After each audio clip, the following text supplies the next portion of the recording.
IPO तो ऐसा, जी हाँ, आईपीओ बाजार की नब्ज पकड़ने की कोशिश में लगातार हमारी टीम लगी रहती है।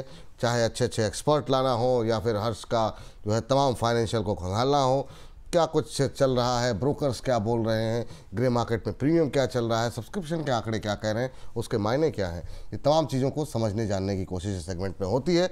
हर्ष हमेशा की तरह हमारे साथ जुड़ चुके हैं। हर्ष, आज कौन कौन से आईपीओ पे बातचीत करने वाले हैं? आज तो एक लिस्टिंग भी देखने को मिली जी, तो लेंसकार्ट के ऊपर, ग्रो के ऊपर और पाइन लैब्स के ऊपर एक बार हम लोग बात करते देखेंगे। लेकिन सबसे पहले हम लोग लेंसकार्ट की बात कर लेते हैं। मच अवेटेड था और आप देखिए इसकी लिस्टिंग होती हुई देखिए, लेकिन निराश होते हुए देखे निवेशक यहाँ पर। और आप देखिए 402 के भाव का आसपास का एक शू प्राइस था यहाँ पर। जो लिस्टिंग हुई एनएससी के ऊपर 395 पे हुई, यानी कि सीधे तौर पर 1.7% जो है डाउन हमें यहाँ पे देखने को मिला। बीएससी की लिस्टिंग बात करें, उससे भी नीचे होती हुई देखी 390 के पास, और करीब करीब यहाँ पे 3% जो है वो नेगेटिव लिस्टिंग होती हुई दिखी। लेकिन उसके बाद स्टॉक में एक कहेंगे अब बढ़त बनती हुई दिखी। लेकिन अभी जो अगर हम लोग देखें, फिलहाल एक फ्लैट कारोबार जो है स्थिति देखने को मिल रही है। चलिए, तो लेंसकार्ट की लिस्टिंग आज थोड़ी सी क्या मतलब सुस्ती रही है मैम। ये मतलब लेंसकार्ट का आईपीओ, एक तरफ तो आईपीओ बाजार में जो हलचल थी सोशल मीडिया पे इतनी ज़्यादा चर्चा लेंसकार्ट को लेकर के, और जैसे कोई कुछ बोल रहा था ट्रोलर्स आ जा रहे थे।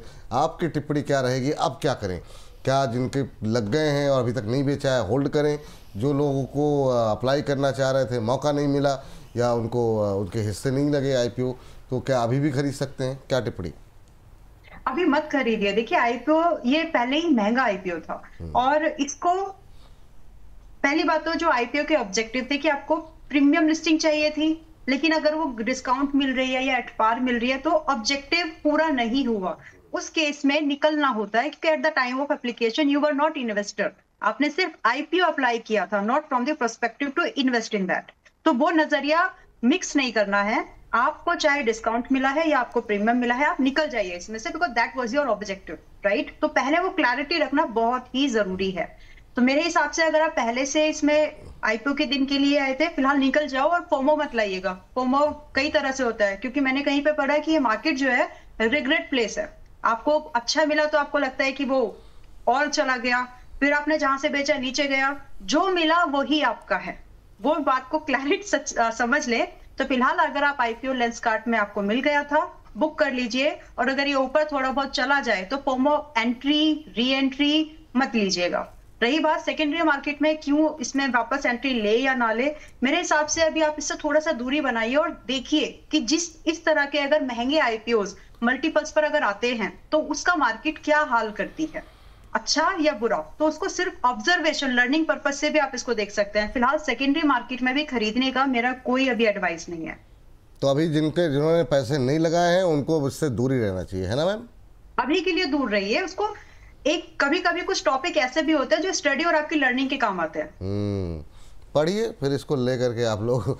ये मैम की सलाह है। लेकिन मैम जिन्होंने पैसे लगा, परेशान होने की जरूरत नहीं है। हाँ, लेकर क्या परेशान हो, वो दिक्कत होगी। तो जिनको 1-2% का लॉस हो रहा है, कि लॉस लेके निकले या फिर वेट करें, क्या ये भी तो बता दीजिए। लॉस लेके निकल जाइए, उससे अच्छे मैं कुछ स्विंग ट्रेड दे दूंगी, वो 1-2% वहां से हो जाएगा। बहुत शानदार मैम, ये जो आपके अंदर कला है ना, अद्भुत। चलिए चलते हैं अगले आईपीओ के बारे में जानने के लिए। जी हर्ष, बताइए अगले आईपीओ के बारे में। बिल्कुल सर, और बल्कि मैं एक आंकड़ा भी देख रहा था सर, जो मैम बात कही थी कि 11 में से 7 आईपीओ जो अभी तक नंबर्स आए हैं, जो न्यूली पिछले लिस्टेड हुए हैं, पिछले साल हुए हैं यहाँ पर, और न्यू एज टेक्नोलॉजी के जो स्टॉक्स उसमें से 7 जो हैं वो लॉस मेकिंग हो गए हैं। तो आप ये अंदाज़ा लगाइए किस तरीके से जो नई कंपनीज आ रही हैं, पहले वो प्रॉफिट में आईपीओ में दिखाती हैं, उसके बाद फिर आप देखिए कि लॉस साफ तौर पर देखने को मिलता है। अब हम लोग ग्रो की बात कर लेते हैं यहाँ पे, और अब ग्रो को देखें तो QIBs का अगर आप आंकड़ा देखें यहाँ पर, तो देखिए 22 गुना सब्सक्राइब होता हुआ दिखाया है यहाँ पर। अब आप यहाँ पे NI की बात करें, यहाँ पे 10 गुना से ज़्यादा सब्सक्राइब हुआ है। रिटेल पार्टिसिपेशन देखिए यहाँ पे 9.43 गुना सब्सक्राइब हुआ है, और टोटल देखिए 17 गुना से ज़्यादा सब्सक्राइब होता दिखा है। इसके लिस्टिंग है 12 तारीख को। लेकिन ग्रे मार्केट को लेकर निवेशक लगातार कंसर्न बने हुए ग्रो को लेकर कि क्या होगा, क्योंकि इस कंपनी को लेकर भी काफ़ी ज़्यादा हम लोग देख रहे हैं यहाँ पर कि जो निवेशक हैं काफ़ी ज़्यादा फोकस है इसके ऊपर। तो ग्रे मार्केट प्रीमियम अगर हम लोग देखें तो 5 रुपये ये घट गया है। पिछले कुछ दिनों से लगातार इसमें देख रहे हैं हम लोग कटौती देखने को मिल रही है। यहाँ पर ग्रे मार्केट प्रीमियम 5 रुपये के आसपास आ गया, यानी 5% लिस्टिंग गेंस 105 के भाव पर ये लिस्ट होता हुआ दिख सकता है। 105 के भाव पर लिस्ट होता हुआ दिख सकता है। मैम, ये सबके ग्रे मार्केट प्रीमियम घटते जा रहे हैं।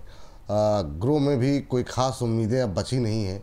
खास तौर से हाल फिलहाल के आईपीओस को देख करके आपको लग रहा है प्राइमरी मार्केट अब थोड़ा सुस्त होगा आने वाले दिनों में, और ग्रोथ से क्या उम्मीद है आपकी? ग्रो से आप सिर्फ अगर इन्वेस्टर है तो ही पैसा लगाइए। फिलहाल ग्रो में भी सिमिलर पैटर्न है, आप उस पैटर्न को चेंज नहीं कर सकते। इंडस्ट्री जरूर अलग है, थोड़ी सी पुरानी इंडस्ट्री है जो ऑर्गेनाइज्ड है, बट यहाँ पर भी कुछ चीजें सिमिलर हैं। महंगा मल्टीपल, दूसरा QIB का जो कुछ डॉट्स मिला लेते हैं, चलिए यूजर्स को भी समझ में आएगा।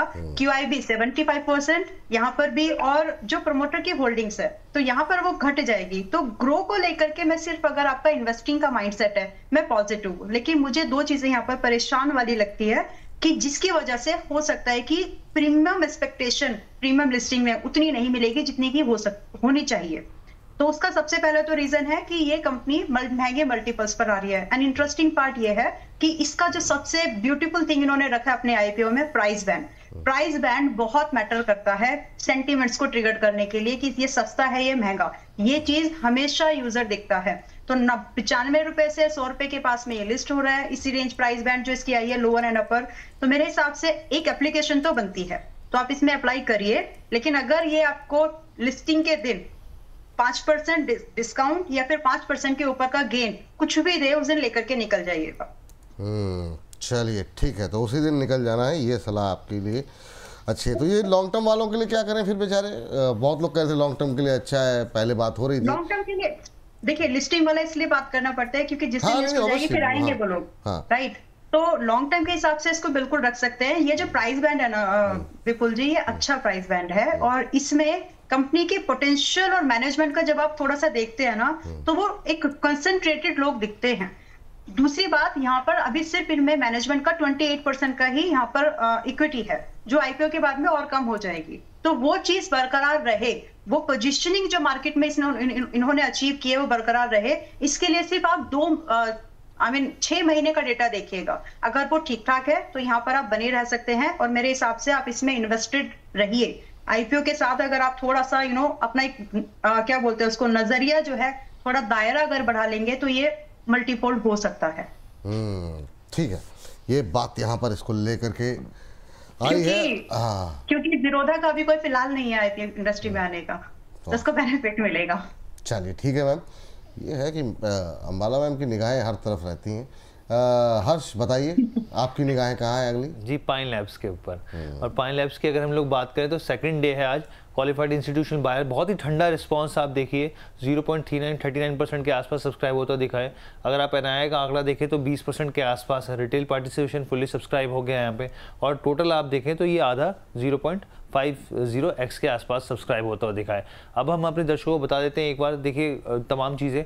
कंपनी जो है बेसिकली फिनटेक कंपनी है, दूसरी कंपनियों की ऑनलाइन पेमेंट एक्सेप्ट करने में मदद करती है। अमेजोन और तमाम तरह की बड़ी कंपनियों की बात करें तो उसमें एक एग्रीगेटर, और साफ तौर पे जो आप देखें पीओबी मशीन्स जो होती है, पीओएस मशीन्स जो होती हैं, उसको एक तरीके से सर्विस प्रोवाइड करती है। अगर इसके ऑफरिंग की बात करें यहाँ पर तो बाय नाउ पे लेटर जैसी चीज़ें हैं। इसके अलावा रॉयल्टी एंड गिफ्ट सोल्यूशंस है, e commerce, online payment tools जैसे मैंने आपको बताया, वो उसका स्थिति देखने को मिल सकती है। इशू प्राइस बैंड जो है वो 210 से लेकर 221 के आसपास, एक लॉट में 67 शेयर्स। और आप देखिए जो टोटल आईपीओ है उसका साइज जो है 3890 करोड़ के आसपास। फ्रेश जो है इसमें 2080 करोड़ के आसपास, और ऑफर फॉर सेल 1820 करोड़, यानी कि फ्रेश इशू जो है इसमें हिस्सेदारी यहाँ पे ज़्यादा है। अगर आप फाइनेंशियल्स की बात करें यहाँ पर, तो अगर हम लोग फाइनेंशियल्स लेके आए तो उसमें आप ये देखिए 2023, 24, 25 में लगातार जो है टोटल इनकम जो है उसमें बढ़ोतरी देखने को मिल रही है। प्रॉफिट आफ्टर टैक्स की बात करें तो कंपनी पूरी तरीके से यहाँ पर लॉस मेकिंग है। 2023 में 265 करोड़ था, वहाँ से बढ़ गया 2024 में, लेकिन 2025 में इसका आधा रह गया यहाँ पर जो लॉस है यहाँ पर। उसके बाद एबिटा की बात करें तो एबिटा जो है वो बढ़ रहा है 2024 के मुकाबले 25 में देखें तो एक अच्छी ग्रोथ देखने को मिली है, और बोरिंग भी बढ़ती हुई दिख रही है। ग्रे मार्केट प्रीमियम जो है बहुत ही ज़्यादा सुस्त है। अगर हम लोग ग्रे मार्केट प्रीमियम लेके आए तो आप देखिए 5 रुपये था फ्राइडे को, अब 4 रुपये रह गया यहाँ पे, 1.81%, और 225 के भाव पे लिस्टिंग की संभावना 1-2% का ऊपर। मैम मतलब आईपीओ बाजार से अभी दूरी बना लेनी चाहिए क्या, जो लोग लिस्टिंग गेन के लिए अप्लाई करते थे? उससे ज़्यादा मैम तो आपके स्विंग ट्रेड में उससे अच्छी कमाई हो जाती है, तो फिर क्यों आईपीओ में पैसे लगाए जाए? देखिए, थैंक यू। लेकिन एक इच्छा होती है, क्योंकि कुछ कुछ आईपीओज ने बहुत अच्छा परफॉर्म किया है, जिसकी वजह से लगता है कि इसमें एक अच्छा गेन, चाहे वो एनटीपीसी ग्रीन जैसे आईपीओज हो। There are some companies, Urban Clap, तो वो सेंटी जो ऐसा मूड माहौल जो होता है ना कि आईपीओ से पैसा बनता है, बट हर बार ऐसा नहीं है। आपको बहुत बारीकी से आईपीओ किस चीज का आया है वो भी देखना है, उसकी कॉम्पिटिटर्स कितने हैं, कंपनी का स्कोप बनेगा कि नहीं बनेगा। देयर आर सर्टेन थिंग्स जो हमेशा देखनी चाहिए। तो आईपीओ बाजार से पूरा दूरी बनाने की जरूरत नहीं है, लेकिन अगर कोई अच्छे आईपीओ आ जाए, अभी फिजिक्स वाला वैसा नहीं है, ठीक है, मैं जस्ट एक बात बोल रही हूँ। सो इस तरह के आईपीओ से बचिए, हमेशा हाइप में पैसा लगाने से तकलीफ होती है। Well, coming back to this Pine Labs, देखिए पाइन लैब का जो बिजनेस इंडस्ट्री है, इसमें थोड़ा सा शिफ्ट दिख रहा है, थोड़ा चेंज दिख रहा है। पहले जब शुरू में जब यूपीआई पेमेंट्स नहीं थे, क्यूआर कोड वाले पेमेंट्स नहीं थे, तो अमूमन कार्ड का बड़ा चलन था, तो उस समय सभी ने अपने कार्ड्स लिए। लेकिन अभी मुझे याद है, मैंने भी पाइन लैब को वीडियो में रिकॉर्ड किया, तो उसमें कार्ड दिखाते हुए I recorded that video, but hardly we use that card payments nowadays. कहीं पर अगर चले ही गए कहीं तो कार्ड पेमेंट्स होती है, but most of the time we are doing payments through UPI, most of the time we are doing payments through Google Pay and all. और साथ साथ इस दौरान जब ये शिफ्ट आ रहा था, उस दौरान पेटीएम भी उभर गया, राइट। तो ये सारी चीजें कंपनी के लिए एक टफ कंपटीशन एनवायरनमेंट क्रिएट कर रही है। बट क्या ये बिल्कुल फेल हो सकती है? नहीं, ऐसा भी नहीं है, बिकॉज जो मार्केट साइज है वो बढ़ रहा है, और भारत में अभी भी 100% डिजिटलाइजेशन, कैशलेस पेमेंट नहीं हुआ है। तो इन सब चीजों को जब आप एक साथ देखते हैं, तो यहाँ पर पोटेंशियल ग्रोथ की दिखती है। तो if you are a growth oriented investor, तो इसमें पैसा लगा सकते हैं। बट अगर आप सिर्फ प्रीमियम लिस्टिंग के हिसाब से देख रहे हैं, इट माइट डिसअपॉइंट यू। तो ये क्लैरिटी रखिए। चलिए, अब समय समाप्ति की घोषणा कर दी गई है हमारे प्रोड्यूसर साहब ने। तो मैम, कोई डिस्क्लोजर आपकी तरफ से?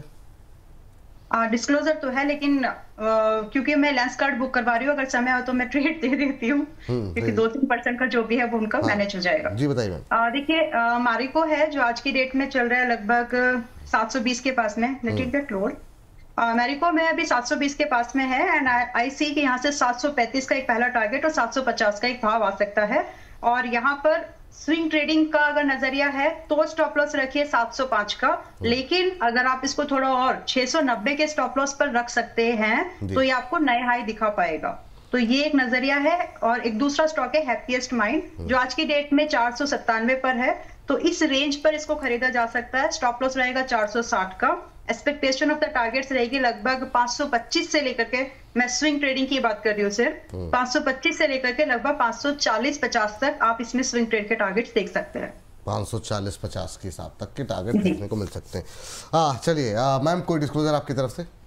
बहुत सारे स्टॉक्स डिस्कस हुए हैं और जो आईपीओ भी डिस्कस हुआ है। इनफैक्ट ये सिमिलर व्यू हमने मेंबर्स को भी रिकमेंड किया है। Personally I am not investing it, and everybody knows trading और investor in stock market subject to market risk. आज प्रदीप जी नहीं है तो मुझे पूरा बोलना पड़ेगा। बहुत बहुत शानदार, थैंक यू, बहुत बहुत धन्यवाद। हर्ष, आपको भी बहुत बहुत थैंक यू। प्रतिभूति बाजार में निवेश बाजार जोखिमों के अधीन है। निवेश करने से पहले सभी संबंधित दस्तावेजों को ध्यान से पढ़ें।